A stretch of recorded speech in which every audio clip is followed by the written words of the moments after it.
بجائے اس کے کہ فلسطین کے لوگوں کے ساتھ کھڑا ہوا جائے، آپ انہیں ہجرت کرنے کا کہہ رہے ہیں. کیا یہ بے انصافی نہیں ہے؟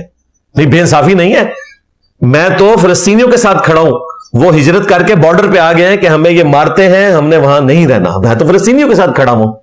آپ باندھ کے مروا رہے ہیں فلسطینیوں کو. آپ کہہ رہے ہیں نہیں واپس جاؤ اس زمین کے ٹکڑے پہ. یہاں کہتے ہیں پاکستان کے زمین کے ٹکڑے کی حفاظت کرنا یہ وطن پرستی ہے. دیکھو کتنے گیا میرا دماغ. اتنے سانو ڈاکٹر اقبال نے شعر سنانے نے، ان تازہ خداؤں میں بڑا سب سے وطن ہے. یہ فلسطین والوں کو بھی سناؤ نا، ان تازہ خداؤں میں بڑا سب سے وطن ہے. تم وطن واپس نہ جاؤ. ادھر دیکھیں ان کا ایمان ڈیفرنٹ ہے. یہ موٹیویشنل سپیکرز اپنی باتوں میں پکڑے جاتے ہیں. ادھر کہتے ہیں یہ وطن پرستی جو ہے وہ کفر ہے، غلط کہتے ہیں. یہ وطن پرستی نہیں ہے، یہ سرزمین اسلام کے دفاع کے لیے ہے، مسلمانوں کے دفاع کے لیے. وہاں ہم اس لیے کہہ رہے ہیں کہ فلسطینی کہتے ہیں کہ ہمیں مارتے ہیں. آج بھی 30 لاکھ سے زیادہ پناہ گزین کیمپوں میں رہ رہے ہیں فلسطینی. آج سے نہیں، 1948 سے، پھر 1967 میں 3 نسلیں ان کی وہاں پہ گزر چکی ہیں. قبرستان وہاں بن گئے، ٹینٹوں میں رہتے ہیں، کیونکہ واپس جاتے ہیں تو اسرائیلی ان کو مارتے ہیں. شیخ البانی رحمہ اللہ نے اسی لیے فتویٰ دیا تھا کہ مسلمانوں کو چاہیے کہ ہجرت کر جائیں، اور میں نے بھی یہ مشورہ دیا تھا کہ مسلمان ان کو اکوموڈیٹ کریں اپنے ملکوں کے اندر. بلکہ مجھے رات کو تو کسی نے ایک ویڈیو بھیجی ہے، وہی موٹیویشنل سپیکر صاحب کی. وہ کسی انگلش کی پوڈ کاسٹ میں کہہ رہے تھے کہ جو انڈین آکوپائڈ کشمیر کے مسلمان ہیں ان کو ظلم کی وجہ سے ہجرت کر جانا چاہیے. تو مجھے اس بندے نے کہا دیکھو یہ بندہ آپ والی بات ہی کر رہا ہے. فلسطینیوں کے کیس میں کیا بات کرتا ہے اور اس کیس میں آپ والی بات کر رہا ہے. اب وہ کہیں پرانی کہہ بیٹھا تھا نا، تو وہ اس کے گھاٹے فٹ ہوئی ہوئی ہے. تو میں نے اپنے ایک بھائی کو بھیجی ہے، میں نے کہا اس کو ذرا دیکھیں اور اس کے اوپر کوئی آپ کام کریں. لیکن بائی چانس آج مجھے تازہ چونکہ وہ رات کو میں نے وہ کلپ مجھے بھیجا تھا تو مجھے یاد آ گیا. تو یہ صرف دیکھتے ہیں کہ اس وقت پبلک کو کس طریقے سے گرمایا جا سکتا ہے، وہ بات کر دیتے ہیں. وہی بات کوئی اور کرتا ہے، اس کے خلاف کوئی کلپ نہیں آتا. اچھا دوسرے بھی بڑی مکاری کرتے ہیں نا، ایسی ڈوئل سٹیٹمنٹ دیتے ہیں. بزرگوں سے انہوں نے چلاکی اور منافقت سیکھی ہوئی ہے. چلے منافقت تو یہ کہیں گے سخت لفظ ہے، دو رخی سیکھی ہوئی ہے. ابھی یہ مفتی طارق مسعود صاحب کہہ رہے تھے کہ جی اگر واقعی یقین ہونا کہ غزہ کے مسلمان وہاں پہ نہیں رہ سکتے تو ان کو ہجرت کرنی چاہیے، اور کوئی مسلمان ملک لے بھی نا ان کو، تو پھر وہ بیچارے وہاں ہجرت کر جائیں. اب اسے پتا چل گیا کہ موٹیویشنل سپیکر نے اور مولویوں کے فرنٹ مین نے میرے خلاف کلپ بنا دینے ساتھ ہی کا. لیکن ابھی تک تو لگ رہا ہے کہ مجاہدین بڑے اچھے طریقے سے لڑ رہے ہیں، اس لیے غزہ کے مسلمانوں کو نہیں نکلنا چاہیے. اور بھائی کہنا کیا چاہ رہے ہو؟ دونوں طرف کی سٹیٹمنٹ دی. تو میں یہ کام نہیں کرتا. بالکل ہماری اس دعوت حق کے پھیلنے کی وجہ یہ ہے کہ میں گرے ایریا نہیں چھوڑتا. بالکل بلیک اینڈ وائٹ میں جو بات ہے نا ڈنکے کی چوٹ پہ کرتا ہوں. جہاں گرے ایریا اسلام میں ہے میں گرے ایریا رکھتا ہوں کہ میں کلمہ گو اہل قبلہ کو کافر نہیں سمجھتا، نہ کہتا ہوں.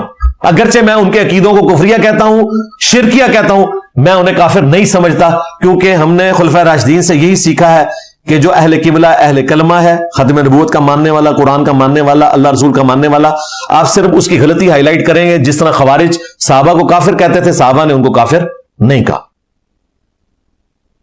لیکن یہ دو نمبری نہیں میں کروں گا کہ میں ایسی سٹیٹمنٹ دوں کہ وہ اس طرف بھی چلی جائے اس طرف بھی. اسی طریقے سے وہی مفتی صاحب جن کا میں نے آپ کو بتایا کہ وہ غزہ کے مسلمانوں کے بارے میں ڈوئل سٹیٹمنٹ دے رہے ہیں، ان سے پوچھا گیا اسرائیل کی مصنوعات کے بائیکاٹ کے بارے میں، تو انہوں نے کہا کہ جو علماء ہمیں ترغیب دلا رہے ہیں بائیکاٹ، بالکل اس بائیکاٹ کا فائدہ بھی ہوتا ہے اور ہمیں کرنا بھی چاہیے. لیکن اس کا یہ مطلب نہیں میں کہہ رہا ہوں کہ اسرائیلی کمپنیوں کی آپ نوکریاں چھوڑ دیں. بھائی اگر یہ نوکریاں چھوڑ دو گے تو پھر انہی سے دوبارہ بھیک مانگنے کے لیے جاؤ گے. آپ اسے پوچھو تم نے کون سی بات صحیح کی ہے کون سی غلط. ایک طرف کہہ رہے ہو بائیکاٹ کر دو، دوسری طرف کہہ رہے ہو ان کمپنیوں میں جابس بھی کرو. یعنی کہہ رہے KFC کا بائیکاٹ کرو، میکڈونلڈز کا بائیکاٹ کرو، اور نوکری بھی KFC اور میکڈونلڈ میں کرو. ڈیول سٹیٹمنٹ، تاکہ اگر کوئی متھے لگے آگے موٹیویشنل سپیکر اے سی والے کمرے میں بیٹھ کے ڈالرز بنانے والا، تو انہوں کہنا دیکھو میں کیا ہے نا کہ بائیکاٹ کرنا چاہیے. اور کوئی پڑھا لکھا بندہ آ جائے تو اس کو کہیں میں نے تو دیکھیں اس میں کہا ہوا ہے کہ اسرائیل کی نوکری آپ نے نہیں چھوڑنی ہے، آپ نے بچوں کو بھوکا نہیں مارنا، آپ کمپنیوں میں جاب کریں، جاب نہیں آپ کو چھوڑنی چاہیے. یہ دو نمبریاں مولویوں کی سیکھیں. یہ وہی ہے کہ قبروں کا طواف تعظیمی کرنا حرام ہے، البتہ اگر برکت کے لیے گردے مزار پھرے تو کوئی حرج نہیں. بارے شریعت میں لکھا ہوا ہے، تاکہ کوئی مواحد آئے تو اس کو کہے کہ ہم نے کہا ہے کہ حرام ہے طواف. اور اگر صوفی آ جائے اس کو کہ دیکھیں ہم نے بعد میں لکھا ہے کہ برکت کے لیے گرد مزار پھیر سکتے ہیں. اسی طریقے سے دیوبندیوں نے المحنت میں لکھا ہے ہم بزرگوں کی قبروں اور سینوں سے فیض لینے کے قائل ہیں, ٹیکا نچوڑ کے نہیں, اس طریقے پہ نہیں جو عوام میں رائج ہے, اس طریقے پہ جو خواص کو پتا ہے. اب یہ ڈیول سٹیٹمنٹ, یعنی یہ بتا رہے خواص کا دین اور ہے, عوام کا اور ہے. پوری تصوف اس کے اوپر کھڑی ہوئی ہے کہ آپ نے عوام کو ٹرک کی بتی کے پیچھے لگانا ہے, خود یہ والے کام کرنا ہے, تاکہ کوئی صوفی آ جائے اور وہ کہ آپ نے کہا ہے کہ جی جو عوام میں رائج ہے یہ غلط ہے, وہ کہ دیکھیں ہم نے خواص والے طریقے کو جائز بھی کہا ہوا ہے.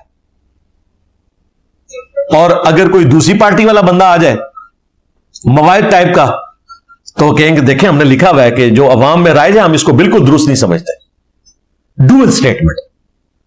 اس وجہ سے یہ لوگ بچتے ہیں, اور دوسرا اس وجہ سے بھی بچتے ہیں کہ جو ان کی غلطیوں کی اصلاح کرنے والے لوگ ہیں نا, اللہ کے فضل سے وہ ہمارے اسٹوڈنٹس ہیں, اس لیے وہ ان کو تختہ مشق نہیں بناتے, ہم نے ان کی تربیت کی ہوئی ہے.